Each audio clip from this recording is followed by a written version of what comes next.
Sa mga basher ni Diwata, mamatay kayo sa inggit. Magtrabaho kasi kayo. Huwag yung puro inggit. Suportahan na lang natin. Pag umangat siya kasi, marami rin siyang matutulungan.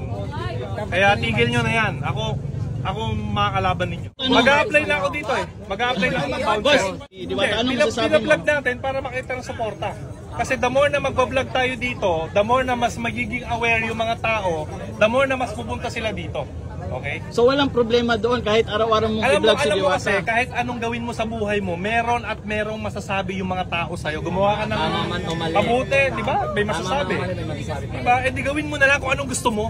Yun. Di ba? Tama! Ano masasabi mo sa pagkakang sa hirap ng pinagdaanan ni Diwata, may magandang Yan naman talaga eh. Kung mahirap yung pinagdaanan mo, most likely, magtatagumpay ka. Basta huwag ka lang susuko. Ang mahirap kasi sa atin, lahat tayo, mahirap yung pinagdadaanan, palagi tayong sumusuko. Diba? Ang susi lang naman sa buhay, tuloy-tuloy ka lang eh. Mahirap naman talaga ang buhay, wala namang madali eh. Lahat naman tayo may problema. Siya meron, kayo meron.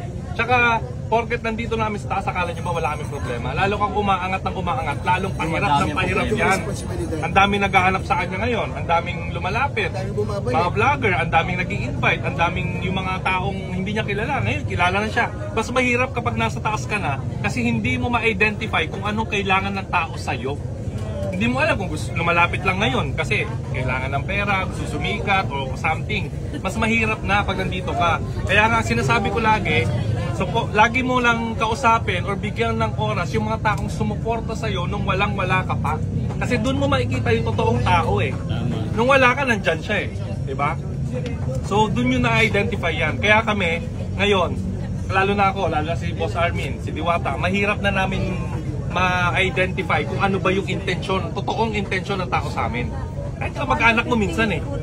Diba? Kahit ka mag-anak mo minsan, iba yung intensyon sa'yo. Hindi mo alam. May gusto ko sabihin? Ang gusto ko lang sabihin, yun lang, nagpapasalamat ako at mainit ang iyong pagtanggap sa akin. Ibisita ako dito ulit, syempre, kasama yung mga kaibigan ng vlogger. Boss Toyo, punta ka dito.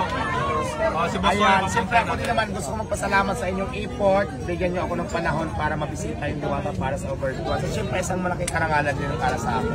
Basta suporta ako sa'yo kung anong kailangan mo. Armin, maraming salamat sa Litson. Pwes mo na ako nabigyan tamang-tama. May pulutan na kami mamaya. Kasama naman po sa Yes, so live vlog din na yan. So picture tayo.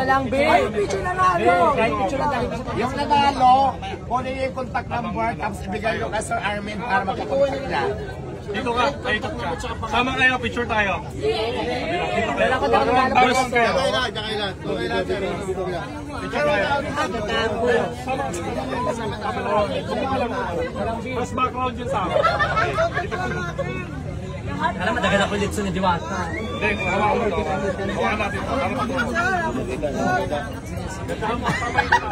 ito.